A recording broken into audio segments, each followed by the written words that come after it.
class. We will be trying to finish chapter number 6 today, chapter number 6 of history, as we had been studying. The title of the chapter is First Kingdoms and Republics. And so far, by the time other students enter the meeting, let me revise what we have discussed so far. हमने इस chapter में जो अब तक पढ़ा है वो ये पढ़ा था कि कैसे वैदिक काल खत्म होता है और वैदिक काल के बाद जनपद और महाजनपदों का समय शुरू हो जाता है। हल्के हल्के करके जनपद और महाजनपद बनते चले जाते हैं और इंडिया के अगर बुद्धिस्ट रिलीजन के जो टेक्स्ट हैं उसके हिसाब से अगर हम जानने की कोशिश करें तो लगभग 16 महाजनपद इंडिया में उस टाइम पर पाए जाते थे और महाजनपद कहलाते थे, जो बहुत बड़े बड़े किंगडम्स होते थे। सो 16 महाजनपद उस समय तक बन चुके थे। राजा की गरिमा और राजा की इज्जत इस बात से, राजा की प्रतिष्ठा इस बात पे डिपेंड करती थी कि राजा के पास कितनी जमीन है उसके कब्जे में। और अब राजा की पहचान अपनी जनता के से यानी जन से नहीं होती थी, बल्कि राजा की पहचान जगह से होती थी यानी जनपद से होती थी। तो जगह का राजा कहलाता था यानी जनपद का राजा कहलाता था। और इस तरीके से महाजनपदों की स्टार्टिंग हुई। लक्ष्य बेटा switch off your video, stop your video.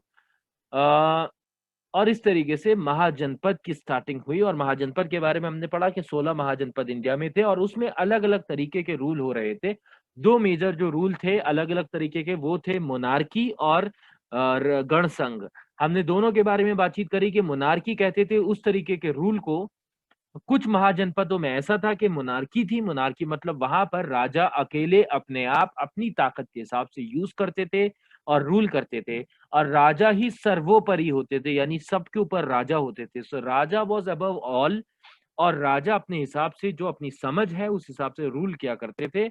और सबके लिए जरूरी हो जाता था कि राजा का आदर सत्कार और सम्मान करे।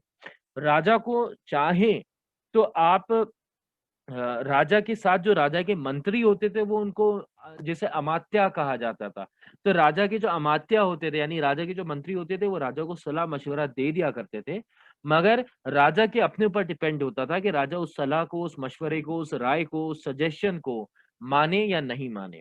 इसके अलावा हमने जाना था कि राजा जो थे उनके साथ दो आमतौर पे, तीन आमतौर पे लोग रहते थे। एक तो अमात्यास होते थे जिसके बारे में हमने बात कर ली कि मंत्री हुआ करते थे, मंत्री को अमात्या कहा जाता था। मंत्रियों के अलावा सेनापति होते थे, जो इस वाले पैराग्राफ में आपको दिया हुआ है। इस पैराग्राफ में सेनापति होते थे और सेनापति उनकी आर्मी के चीफ हुआ करते थे। और होते थे पुरोहित। पुरोहित उन पंडित को कहा करते थे जो सबसे सीनियर मोस्ट हुआ करते थे और राज पुरोहित उन्हें कहा जाता था क्योंकि राजा के पुरोहित होते थे। और जितने भी धार्मिक काम होते थे या रीति रिवाज होते थे उसमें पुरोहित राजा की गाइडेंस करते थे, राजा की मदद करते थे। साथ ही साथ पुरोहित की जिम्मेदारी थी कि शास्त्रों के अनुसार, जो हिंदू धर्म में शास्त्र लिखे गए हैं उनके अनुसार राजा की जो जो जिम्मेदारियां लिखी गई है, राजा के जो जो उत्तरदायित्व लिखे गए हैं, राजा को समय समय पर उन उत्तरदायित्वों का, उन जिम्मेदारियों का ध्यान दिलाते रहें और उसी के अनुसार जो भी दिशा दिखाना है राजा को वो दिशा दिखाते रहें। लेकिन आमतौर पे ऐसा भी देखा गया कि पुरोहित अपने फायदे के लिए राजा से सिर्फ वही बात कहा करते थे जिससे राजा खुश हो जाए और राजा को उनके धर्म की, उनकी जिम्मेदारियों का एहसास कराना कम करते थे, बल्कि वो उन चीजों का एहसास कराते थे जो राजा को अच्छा महसूस कराएं, राजा को ऐसा महसूस होए कि उनकी डिग्निटी बहुत बढ़ चुकी है। दूसरा रूल हमने पढ़ा था, दूसरे टाइप का रूल होता था जो बची हुई महाजनपद में हो रहा था, वो था गणसंघ। गणसंघ यानी कि रिपब्लिक। और रिपब्लिक जैसा रूल आज भी इंडिया में फॉलो किया जाता है। रिपब्लिक कहते किसे है? रिपब्लिक कहते हैं एक ऐसा रूल जहां पे कई सारे रूलर्स एक साथ मिलकर रूल करते हैं, आपसी सहमति के साथ, आपसी समझौते के साथ, आपसी डिस्कशन के साथ वो रूल करते हैं। तो गणसंघ ऐसा ही था।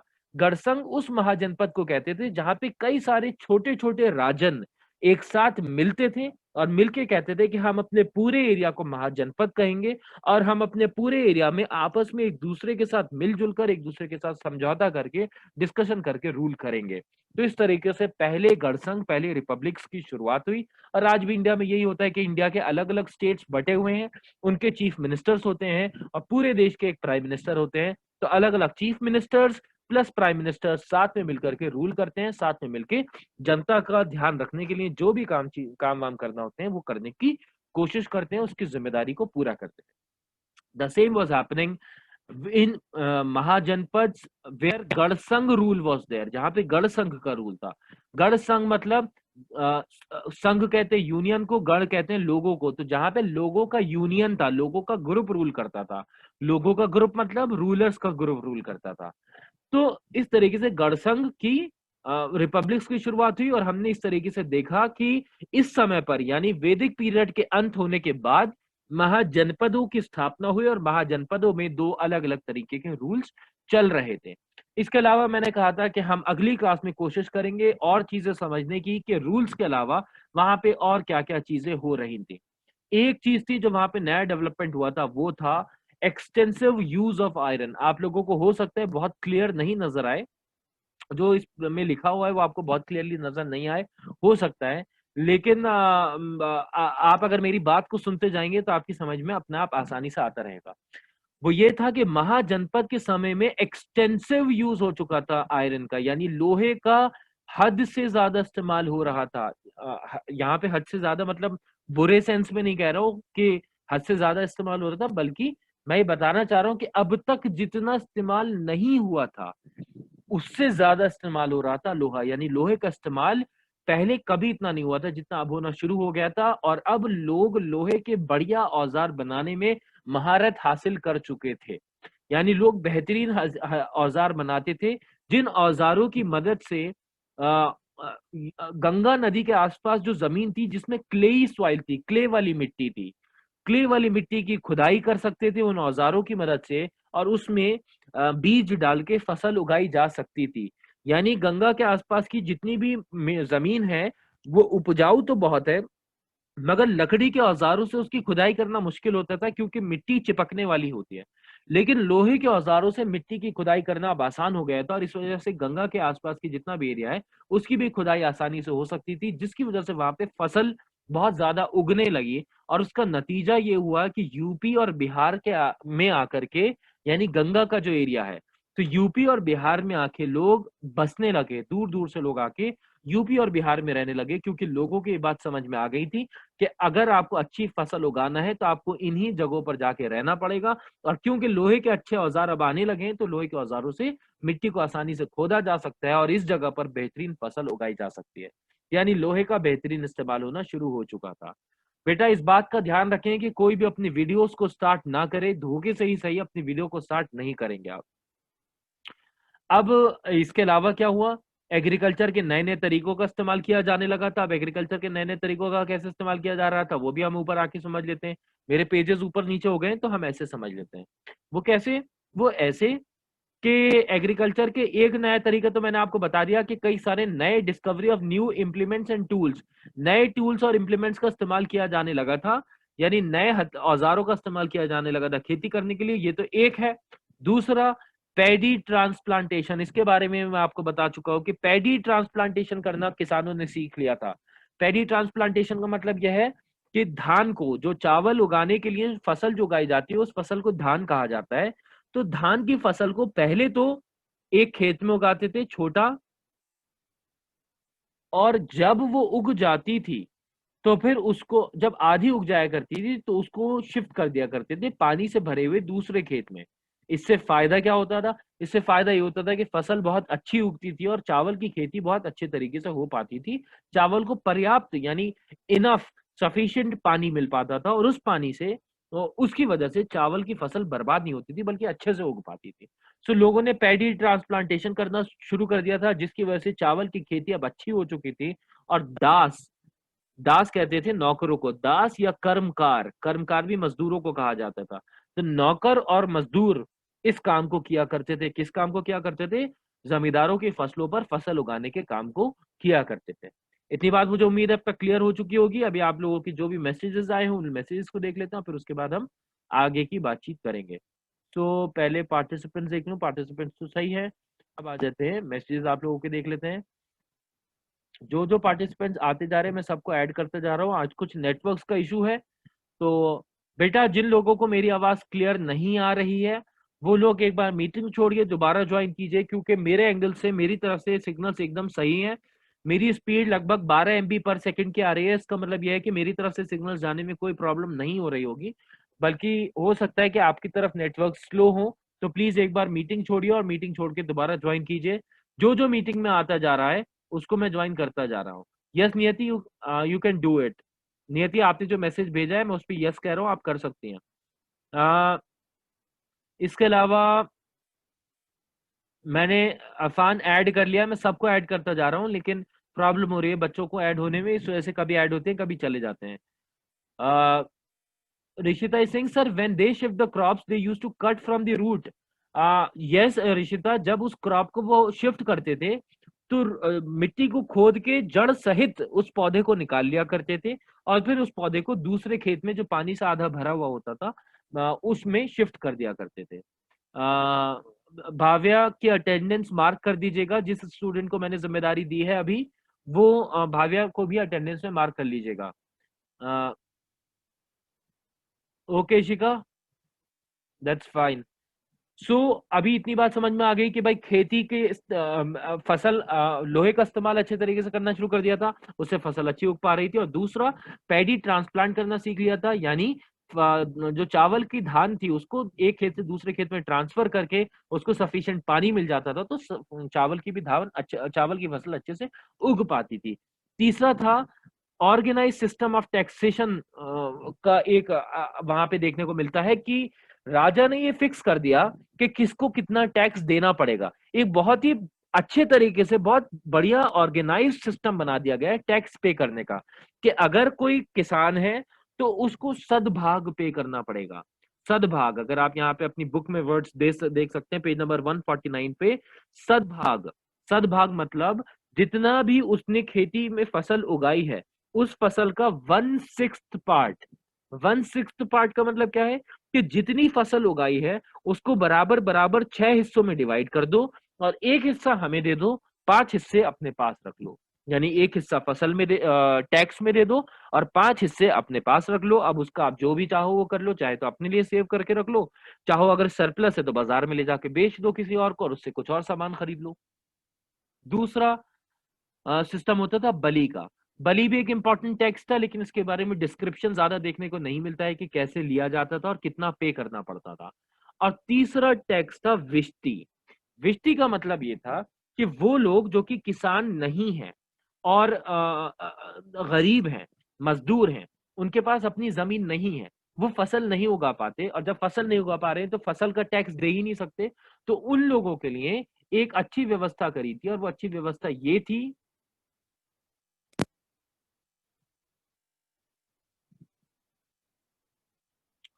एक मिनट, कुछ स्टूडेंट्स ज्वाइन कर रहे हैं, मैं उनको ऐड कर रहा हूँ।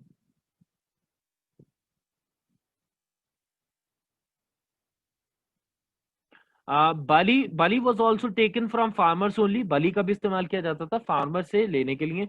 विष्टि एक ऐसी टैक्स होता था कि वो लोग जो लोग टैक्स पे जो लोग खेती नहीं कर सकते, जो जब खेती नहीं कर रहे तो उनके पास इनकम नहीं होगी, उनके पास फसल नहीं होगी, फसल नहीं होगी तो टैक्स पे नहीं कर सकते।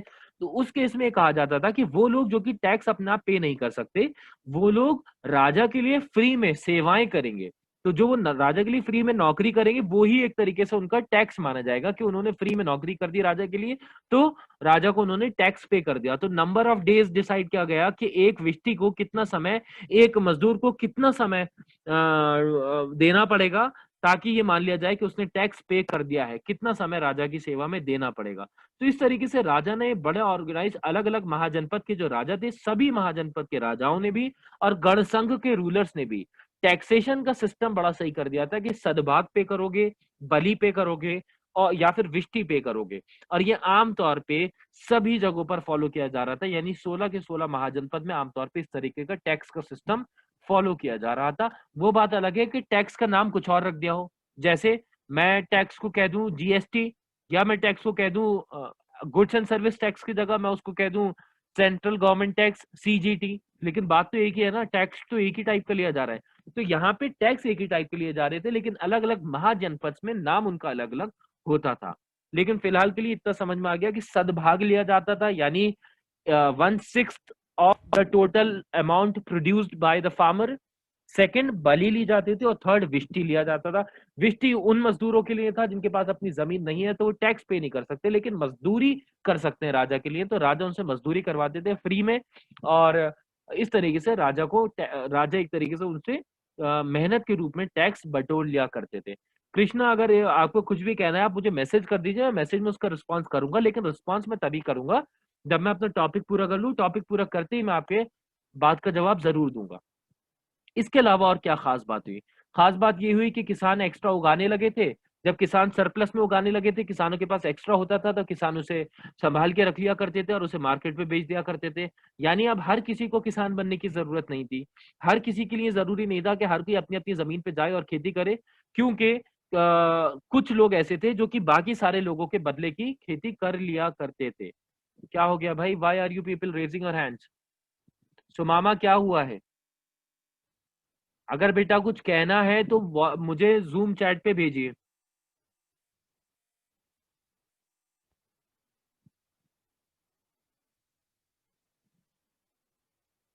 इस तरीके से क्लास डिस्टर्ब हो जाती है और कुछ नहीं होता है। हैंड डाउन कीजिए पहले तो। ओके, सो मैं आपको बता रहा था कि किसान क्योंकि सरप्लस में प्रोड्यूस करने लगे थे, तो सारे लोगों को किसानी करने की जरूरत नहीं थी। कुछ ही लोग किसानी कर लिया करते थे और वही बचे हुए लोगों के बदले के लिए भी खेती, आई मीन फसल उगा लिया करते थे। तो हर किसी को अपने अपने लिए खाना उगाने की जरूरत नहीं थी, क्योंकि कुछ किसान सबके लिए खाना उगा सकते थे। अब बचे हुए लोग जो थे वो क्या करते थे, उन्होंने क्राफ्ट, अलग अलग क्राफ्ट बनाना शुरू कर दिया, अलग अलग। जैसे कुछ लोग पेंटिंग करने लगे, कुछ लोग पॉटरी करने लगे, कुछ लोग अलग अलग काम करने लगे। इसके बारे में हम पहले भी बातचीत कर चुके हैं। उसकी वजह से क्या हुआ कि कुछ लोग बन गए मर्चेंट्स। मर्चेंट्स मतलब कुछ लोग ट्रेडर्स बन गए। ट्रेडर्स का मतलब क्या होता है? वो लोग जो कि एक जगह से सामान खरीदते हैं और दूसरी जगह ले जाकर के सामान बेच देते हैं। अब ये जो ट्रेडर्स थे, ये, या जो मर्चेंट्स थे, मर्चेंट्स भी कह सकते हैं आप इनको, ट्रेडर्स भी कह सकते हैं। अरे भाई, why are you people raising your hands? Krishna बेटा, मैंने बताया है कि अगर मेरी आवाज नहीं आ रही है तो एक बार मीटिंग छोड़िए और छोड़ करके ज्वाइन कर लीजिए। आज नेटवर्क का इशू है, इसमें मैं कुछ नहीं कर सकता। मेरी स्पीड 12-13 MB पर सेकंड की आ रही है, जिसका मतलब ये मेरी स्पीड इंटरनेट की सही है। इसका मतलब बाहर इंटरनेट की प्रॉब्लम है, नेटवर्क का इशू है। इस वजह से आप मीटिंग छोड़ के दोबारा ज्वाइन कर लीजिए, शायद आपका काम आसान हो जाए। सो मामा, अगर आपको स्क्रीन नहीं दिख रही है तो आप पेज नंबर 149 खोल लीजिए। पेज नंबर 149 में ट्रेड एंड अर्बनाइजेशन नाम का जो हेडिंग है, उसे आप देख सकते हैं। ओके, सो यहाँ पे मैं श्रेणीज के बारे में आपको बता रहा था। मैं आपको मर्चेंट्स के बारे में बता रहा था। मैं बता रहा था कि मर्चेंट्स क्या, अब क्या हुआ कि कुछ लोग किसान थे, वो उगा लिया करते थे। उनसे दूसरे लोग फसल खरीद लिया करते थे। और वो लोग जो कि फसल नहीं उगा रहे होते थे, वो अलग अलग चीजें और बना लिया करते थे। और एक तीसरी कैटेगरी थी जो थे मर्चेंट्स, यानी कि ट्रेडर्स। ये क्या करते थे? ये किसानों से सामान खरीदते थे, दूसरी जगह पे बेच दिया करते थे। क्राफ्ट पर्सन से कुछ सामान खरीदते थे, वो दूसरी जगह पे बेच दिया करते थे और बीच में उससे अपना प्रॉफिट बना बना लिया करते थे। कृष्णा, अगर आप मीटिंग लेफ्ट करते हैं और बहुत देर में ज्वाइन होते हैं, तो इसमें मैं क्या कर सकता हूं, मुझे आप ये बताइए। मैं आप हैंड रेस करेंगे तब भी उसका कोई सोल्यूशन है नहीं। उसका सोल्यूशन यही है कि आप मीटिंग को छोड़िए और छोड़ करके दोबारा ज्वाइन कीजिए।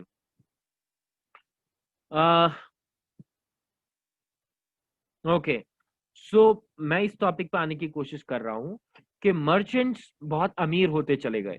मर्चेंट्स ने क्या किया? मर्चेंट्स यानी कि ट्रेडर्स, और मर्चेंट्स और ट्रेडर्स कहते किसे हैं? वो लोग जो कि एक जगह से सामान खरीदते थे, दूसरी जगह पे सामान बेच दिया करते थे। फिर वहां से कुछ सामान खरीदते थे, एक और किसी और जगह पे कुछ और सामान बेच दिया करते थे। और इस तरीके से जो था वो सामान, इस तरीके से वो अमीर होते चले गए। और जब वो अमीर होते चले गए, तो जाहिर सी बात है, वो बाद में आप देखेंगे कि बाद में मर्चेंट्स और ट्रेडर्स ही ऐसे लोग हैं जो कि बहुत पावरफुल रह जाएंगे। और असली किसान जो कि जमीन पे खुद मेहनत करता है और फसल उगाता है, वो गरीब होता चला जाएगा। उसके बारे में हम बाद में बात करेंगे। फिलहाल हम बात ये करते हैं कि जो मर्चेंट्स है वो काफी मजबूत हो गए, पैसे वाले हो गए, साथ ही साथ में उन्होंने अपना ग्रुप बना लिया। ग्रुप को कहने लगे वो श्रेणी। श्रेणी मतलब कहा जाता था उस ग्रुप को जो मर्चेंट्स का ग्रुप होता था, और ट्रेडर्स आपस में ग्रुप बना लिया करते थे और ग्रुप में डिसाइड करते थे कि उन्हें कौन सा सामान कितने रुपए में बेचना है, कौन कौन इंसान कहाँ कहाँ पे सामान बेचेगा, किस ट्रेडर के अंडर कौन सा एरिया आएगा और किस ट्रेडर के अंडर कौन सा एरिया आएगा। और साथ ही साथ में अपने सारे मर्चेंट्स के लिए रूल्स एंड रेगुलेशंस उस ग्रुप में बता दिए जाते थे। क्या क्या रूल्स हैं और क्या क्या लॉ, कानून हैं, क्या क्या रूल्स हैं जो हमने डिसाइड किए हैं, जो हम सब लोगों का आपस में फॉलो करना पड़ेंगे।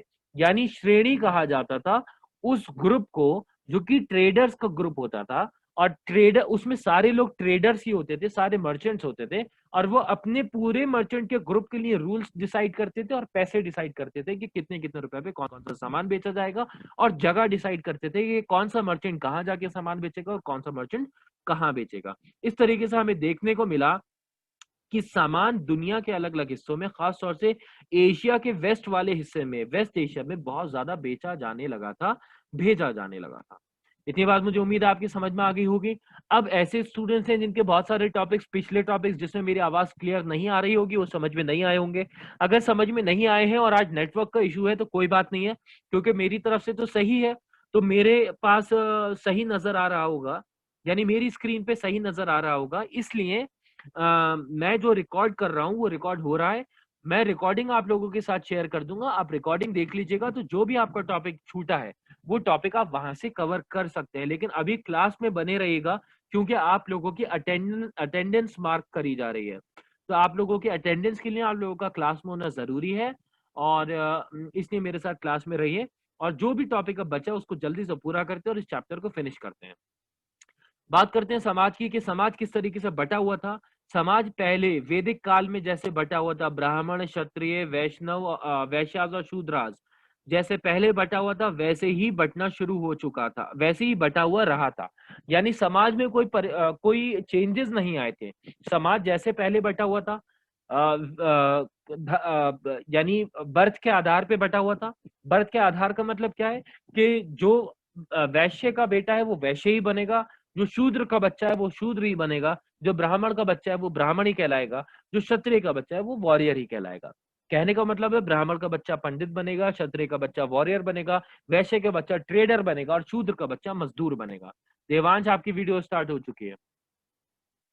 इस तरीके से आप देखते हैं कि इस समय पर भी समाज उसी तरीके से बटा रहा। ब्राह्मण, वैश्य, शूद्र और क्षत्रिय, ये सब आपस में इसी तरीके से बटे रहे। और अब देखो, जानबूझ के आप लोग वीडियो स्टार्ट कर रहे हो अपनी। और लक्ष्य, लक्ष्य प्लीज अनम्यूट योरसेल्फ। लक्ष्य, आप अनम्यूट कीजिए बेटा खुद को।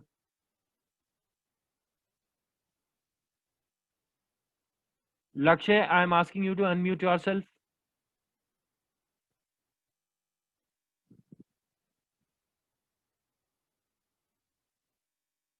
आपकी बार बार वीडियो स्टार्ट हो रही है लक्ष्य।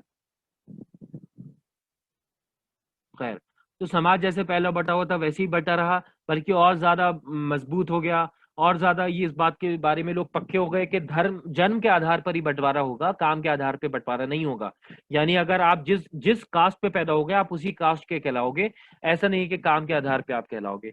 अब ये चीज जो थी, ये चीज बहुत लोगों को खटकने लगी। कुछ लोगों को ये चीज बहुत खटकने लगी, कुछ लोगों को ये चीज बुरी लगने लगी, और उन्होंने वर्ण सिस्टम का ऑपोजिशन करना शुरू कर दिया। उन्होंने वर्ण सिस्टम को ये कहना शुरू कर दिया कि भाई ये सिस्टम हमारी समझ में नहीं आ रहा है, and we do not really like this system. इस तरीके से वर्ण सिस्टम को भी, वर्ण सिस्टम के खिलाफ लोग खड़े होने लगे, लेकिन फाइनली उसका कुछ ज्यादा हुआ नहीं, तो फिर वर्ण सिस्टम अपने तरीके से बरकरार रहा। आगे आते हैं, धर्म के, रिलीजन किस तरीके से हो रहा था फॉलो। तो रिलीजन इस तरीके से फॉलो हो रहा था कि ज्यादातर लोग जो थे वो हिंदुइज्म में, जो कास्ट सिस्टम आ गई थी, यानी जाति व्यवस्था जो आ गई थी, और जातियों के आधार पर हिंदुइज्म को बांट दिया गया था, लोग इससे परेशान हो गए।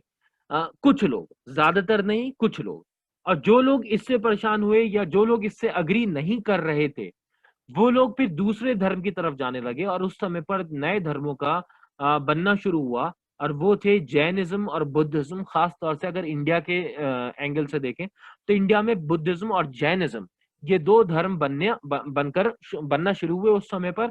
और इन दोनों धर्मों ने जो जाति व्यवस्था थी, यानी जाति के खिलाफ इन्होंने अपनी आवाज उठाई। जैनिज्म और बुद्धिज्म का कहना यह था कि हर इंसान, क्योंकि वो इंसान है इसलिए वो बराबर है, आपस में हर एक इंसान बराबर है, और किसी में भी ऊंच और नीच जाति नहीं होती है।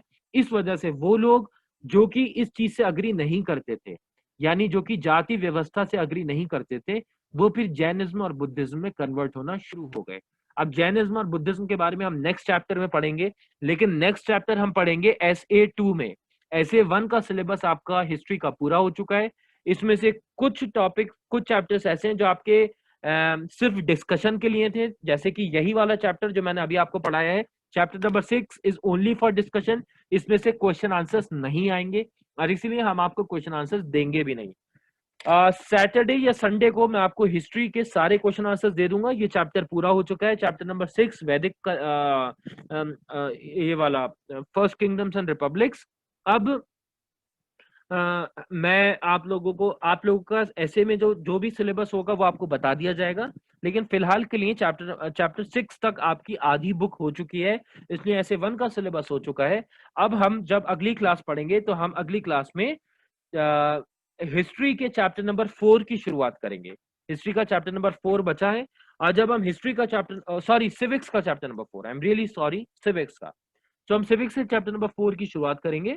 और ये वाला चैप्टर जो हमने अभी पढ़ा है, ये चैप्टर एग्जाम में नहीं आएगा, ये चैप्टर आपको समझाने के लिए पढ़ाया गया है, ताकि जब हम अगला चैप्टर पढ़ें तो आप लोग आसानी से समझ पाएं। अब हम सिविक्स का चैप्टर नंबर 4 स्टार्ट करेंगे अगली क्लास में, और जब हम सिविक्स का चैप्टर नंबर 4 भी पूरा कर लेंगे तो हमारा ऐसे का सारा सिलेबस हिस्ट्री और सिविक्स का पूरा हो जाएगा। अब सवाल आता है कि आप लोग मुझसे पूछेंगे कि सर क्वेश्चन आंसर्स, तो क्वेश्चन आंसर्स आपके चैप्टर नंबर 4 और चैप्टर नंबर 5 हिस्ट्री का, फर्स्ट सिटीज और वैदिक पीरियड, इसके क्वेश्चन आंसर्स आपको दे दिए जाएंगे। आपको अभी तक इसके क्वेश्चन आंसर्स नहीं दिए गए, तो इसके क्वेश्चन आंसर्स मैं आपको सैटरडे तक दे दूंगा, सैटरडे या संडे तक आपको क्वेश्चन आंसर्स मिल जाएंगे। अब आपने जो भी पढ़ा है हम उसका हल्का फुल्का रिवीजन स्टार्ट कर देंगे जब हम चैप्टर नंबर 4 पूरा कर लेंगे सिविक्स का। तब आपको अभी तक जो भी पढ़ाया गया है उससे रिलेटेड आप बुक के चैप्टर्स की रीडिंग करना शुरू कर दीजिए, और रीडिंग में जो भी प्रॉब्लम आए उसका फोटो क्लिक कीजिए और मुझे भेज दीजिए, और साथ में मुझे क्वेश्चन लिख के भेज दीजिए कि सर इस पैराग्राफ में ये समझ में नहीं आया। मैं आपको वो हर शाम को रात को 10 बजे से 11 बजे के बीच में मैं आपको सॉल्व करके दूंगा, ठीक है। मैं आपको हर रोज 10 बजे से 11 बजे तक जरूर बताऊंगा, लेकिन टाइम फिक्स है, आप मुझे दिन में कभी भी भेज सकते हैं, लेकिन मैं आपको जवाब दूंगा 10 बजे से 11 बजे के बीच में रात में। और आप मुझे चैप्टर पढ़िए, चैप्टर का फोटो क्लिक करके भेज दीजिए जिस पैराग्राफ का आपको समझ में नहीं आ रहा है, और उससे रिलेटेड क्वेश्चन नीचे लिख के भेज दीजिए किस पैराग्राफ में क्वेश्चन समझ में नहीं आया है, राइट। अभी तक की बात अगर आपके समझ में आ गई है तो प्लीज रेज योर हैंड्स, ताकि मैं ये समझ पाऊं कि आप मेरी बात जो है वो समझ गए। अगर आपको अभी तक मेरी बात समझ में आ गई है तो प्लीज रेज योर हैंड्स, ताकि मैं समझ जाऊं।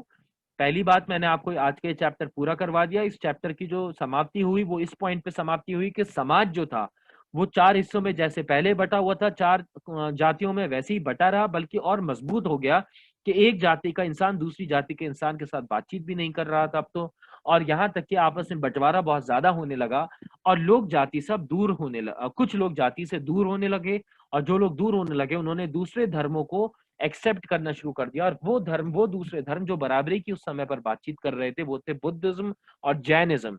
बुद्धिज्म और जैनिज्म के बारे में हम आने वाले चैप्टर में, यानी SA2 का जब सिलेबस पढ़ेंगे तो उसके बारे में हम यही बात करेंगे कि वो नए धर्म जिनकी स्थापना हुई थी, वो नए धर्म क्या थे, वो क्या बात करते थे, उनको स्टार्ट करने वाले लोगों का नाम क्या था, और उसमें क्या क्या मेन प्रिंसिपल्स कहे गए थे।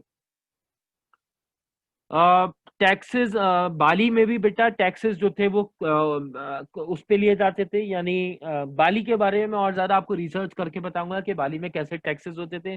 कैश में लिए जाते थे यानी कॉइन्स लिए जाते थे, या फिर फसल के हिस्से के रूप में लिए जाते थे। बाकी मुझे उम्मीद है आप सब लोगों को पॉइंट समझ में आ चुके होंगे, और हम इस मीटिंग को यहीं पे खत्म करते हैं। Thank you very much, have a very good time and see you on in the next class, probably on Wednesday. तो हमारी वेंसडे को अगली क्लास होगी, हम वेंसडे को मुलाकात करेंगे। आप याद रखना, क्वेश्चंस आप मुझे भेज सकते हैं, वो मैंने आपको बता दिया है कि फोटो क्लिक करिए पैराग्राफ को और क्वेश्चन मुझे भेज दीजिए। तो thank you very much, have a very good time, bye bye, take good care.